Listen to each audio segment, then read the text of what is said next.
BJP নেতার বিরুদ্ধে তোলাবাজির অভিযোগ, চাকরি পাইয়ে দেওয়া, ঘর করে দেওয়ার নামে চলছিল প্রতারণা। কাঠগড়ায় তপন ব্লকের মণ্ডল সভাপতি। শুনবো কি অভিযোগ করছেন এলাকার মানুষ।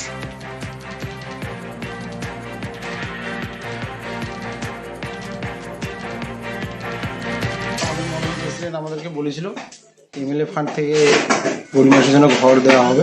প্রথমে বলেছিল 5,000 টাকা করে লাগবে, কর্মী যারা আছে তারা দিয়েছে হয়তো 2-1 জন।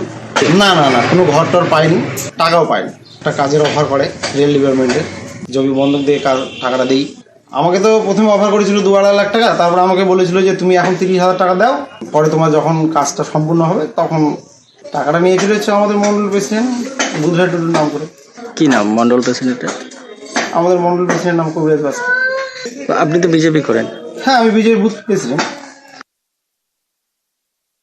আমার বাবা উৎপল বর্মন বিজেপি পুরনো কর্মী। আমার বাবার কাছে বাড়ি দেওয়ার নাম করে টাকা নিয়ে যায় বিজেপি মণ্ডল সভাপতি কবিরাজ বাস্কে, কিন্তু আমাদের বাড়ি এখনো দেয়নি। তাই সুকান্ত মজুমদারের কাছে অনুরোধ, এই বিষয়টি যেন তিনি দেখেন। বিজেপি মণ্ডল সভাপতি কবিরাজ বাস্কে আমার স্বামীর থেকে বাড়ি দেওয়ার নাম করে বাপু টাকা নিয়ে গেছে।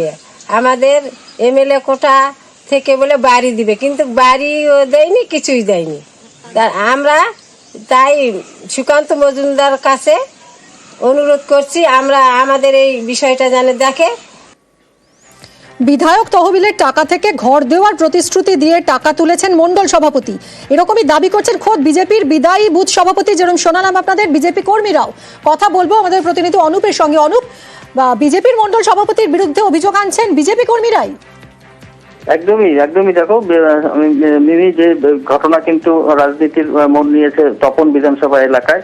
যে বিজেপির বুথ সভাপতি কবিরাজ বাস্কে তার এগেনস্টে কিন্তু অভিযোগ করছে খোদ বিজেপির কর্মী থেকে।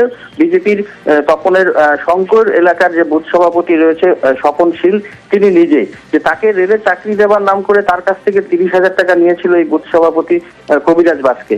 এরপরে বেশ কিছুদিন ধরে তাকে ঝুলিয়ে রাখে এবং তারপরে সে যখন চাপাচুপি করে তখন সেই টাকাটা কিন্তু তাকে ফেরত দিয়ে দেয়। এই তার যেটা আরো অভিযোগ, যে যেহেতু সে টাকাটা ফেরত নিয়েছিল সেই কারণেই তাকে কিন্তু বলে ওই এলাকার বুথ সভাপতি পদ থেকে সরিয়েও দেওয়া হয়েছে, এই দাবি কিন্তু করছে স্বপনশীল। পাশাপাশি আমরা যে বেশ কিছু সোশ্যাল মিডিয়াতে দেখা গেছে যে বিজেপির কর্মীর পরিবারের লোকেরাও তারাও কিন্তু অভিযোগ করছে যে বুথ সভাপতি মণ্ডল সভাপতি কবিরাজ বাস্কে তাদের কাছ থেকে বিধায়ক কোটার কোনো ঘর পাইয়ে দেওয়ার নাম করে কারো কাছে 5,000, কারো কাছে 7,000, কারো কাছে 2,000 এইভাবে টাকা নিয়েছে।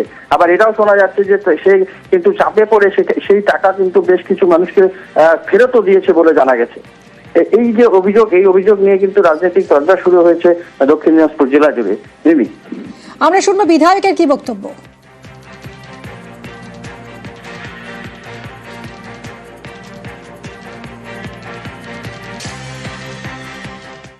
এইরকম কোন রকমের আমার কাছে এরকম তথ্য নেই। ঘর দিব এরকম, আমি ঘর দেওয়ার কে? আমরা ঘর দেওয়ার কেউ না তো। এইটা এটা তো সরকারি পদ্ধতিতে হয় এবং এছাড়া আমাদের যে বিধায়ক লেটের যে টাকা পাই সেটা থেকে আমরা বিভিন্ন কিছু কাজ করি। আর এতদিন কবিরাজের এখানে আমার একটা সন্দেহ লাগছে যে কবিরাজ যদি এই কাজ করে থাকে তো এতদিন তারা কোথায় ছিল? হঠাৎ করে দ্বিতীয়বার সে মন্ডল সভাপতি নির্বাচিত হওয়ার পরে এই ঘটনাটা কেন? তারা কি প্রকৃত বিজেপি কর্মী? তো আমি নাম জানি না, তারা এটা করছে।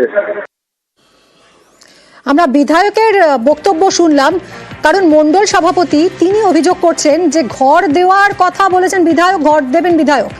আবার বিধায়ক দাবি করছেন যে তার এত ক্ষমতাই নেই যে তিনি ঘর দিতে পারেন, যে নিয়মে ঘর পাওয়ার কথা ঠিক সেই নিয়মেই মানুষ ঘর পাবেন। মণ্ডল সভাপতি তিনি বলছেন যে গোটাটাই ষড়যন্ত্র হচ্ছে, তিনি ষড়যন্ত্রের শিকার, তাকে তার পদ থেকে সরানোর জন্যই এটা হচ্ছে। শুনবো আমরা মণ্ডল সভাপতির বক্তব্য। যেহেতু এর আগে আমি মন্ডল সভাপতির দায়িত্বে ছিলাম, তো বর্তমানে কে আবার আমাকে সাংগঠনিক ঘোষণা করেছে পুনরায়। তো এখানে রাজনীতির একটা প্রতিক্রিয়া থাকেই, কারণ এখনো আমাদের বিধায়ক আজও অব্দি এখনো কাউকেও ঘর দিতে পারেনি বা গোটা বিধানসভায় দিতে পারেনি। এখানে হচ্ছে পদের লড়াই, চেয়ারের লড়াই। অনেকে হয়তো সেটা জোর জবরদস্তি করে আমার এই জায়গাটাকে নিতে চাইছে। সেই জায়গা তো আমাকে তো জেলা দিয়েছে, সাংগঠনিক দিয়েছে। আমি তো আর এমনি থেকে পাইনি বা আমাকে দেয়নি। তাহলে যে থাকছে না সে যদি কারো নাম সুপারিশ করে দেয়, তাহলে সেই ক্ষেত্রে সেই নামটা উঠে আসবে। এখন অন্য একজনকে দায়িত্ব দিয়েছি, যার জন্য ওর এটা ক্ষোভ বিক্ষোভ।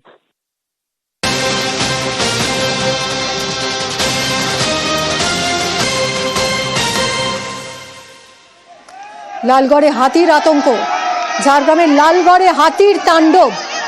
30 থেকে 40টি হাতির দল তাণ্ডব চালায়, বিস্তীর্ণ এলাকা জুড়ে হাতির আতঙ্ক। লালগড়ের সেই ছবি দেখাচ্ছি আপনাদের। 50 বিঘা ফসল নষ্ট করেছে হাতি। 30-40টি হাতির একটি দল তাণ্ডব চালায় লালগড়ে। 50 বিঘা জমির ফসল নষ্ট। রাজু আমাদের প্রতিনিধি আরো বিশদে জানাবেন। রাজু, দেখো, মূলত হাসপাতালে প্রায় 50টি হাতির দল এটা ছিল গত কয়েকদিন ধরেই লালগড় এলাকায় বিভিন্ন জায়গায় ঘুরে বেড়াচ্ছিল, এবং গতকাল এই হাতির দল জঙ্গল থেকে বেরিয়ে সরাসরি লোকালয়ে ঢুকে পড়ে, এবং লোকালয়ে যে চাষের জমি রয়েছে প্রায় 50 বিঘের চাষের জমি ইতিমধ্যে ক্ষতি করেছে হাতির দল। আর ইতিমধ্যে যে জায়গায় হাতি অবস্থান করছে সেটা লোকালয়ের একদম পাশে। সেই জায়গা থেকে বন দপ্তর ঘটনাস্থলে গিয়ে পৌঁছেছে, এবং বন দপ্তর সেখান থেকে সেই হাতিগুলোকে সরাবার প্রক্রিয়া চালাচ্ছেন। কিন্তু মূলত একটা প্রশ্ন বারবার উঠছে, যেখানে হাতিকে ব্যারিকেড করা যাচ্ছে না বা হাতির গতিপথ যে নির্ণয় করার কথা সেটা বন দপ্তর করছে না, যার ফলে মূলত বারংবার হাতির লোকালয়ে আসছে। আর বিশেষত যদি দেখা হয় বন দপ্তরের যে প্রশাসনের যে কর্তাব্যক্তিরা রয়েছেন, যাদের এটা দেখার কথা, তারা সেই অর্থে না দেখার ফলেই বারবার হাতি এভাবে এলোপাথারি বিভিন্ন জায়গায় চলে যাচ্ছে, যা নিয়ে মানুষ ক্ষোভ প্রকাশ করছেন। কারণ বিভিন্ন সময় দেখা গেছে বাড়িঘর ভেঙেছে, মানুষের ফসলের ক্ষতি হয়েছে, সেই জায়গা থেকে মানুষ সেই অর্থে কিছু পাচ্ছেন না, এমনটাও অভিযোগ করছে। মিমি, ধন্যবাদ রাজু।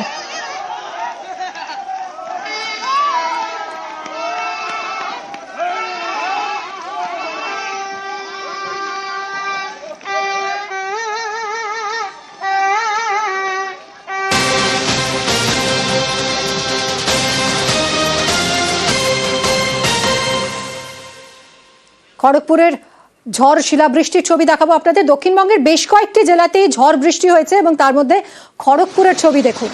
গতকাল রাতে আইআইটি চত্বরে তুমুল ঝড় শিলাবৃষ্টি। শিলাবৃষ্টিতে ফসল নষ্টের আশঙ্কা। শিলাবৃষ্টির এই ছবি ধরা পড়েছে ক্যামেরায়, সেই ছবি দেখছেন আপনি।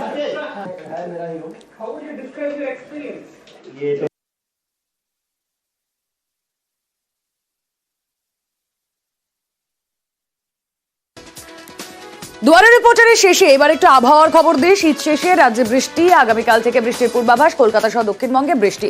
কথা বলবো সান্নিক, আরো বিস্তারিত আমাদেরকে জানাতে পারবেন ওয়েদার আপডেট নিয়ে। সান্নিক,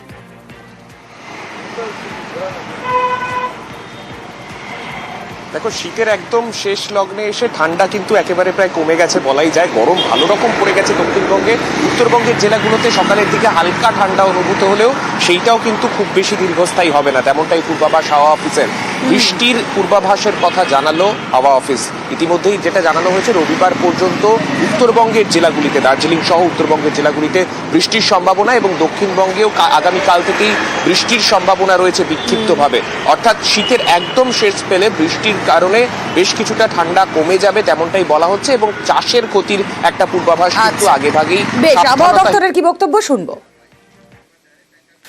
আগামীকাল 19 তারিখে দক্ষিণবঙ্গের সবকটা জেলাতেই বৃষ্টিপাত প্লাস তার সাথে থান্ডারস্টর্ম হওয়ার সম্ভাবনা আছে। বাঁকুড়া, পশ্চিম মেদিনীপুর, পূর্ব Medinipur, Howrah, Hooghly, Kolkata, north 24 Pargana, south 24 Pargana, Kolkata also.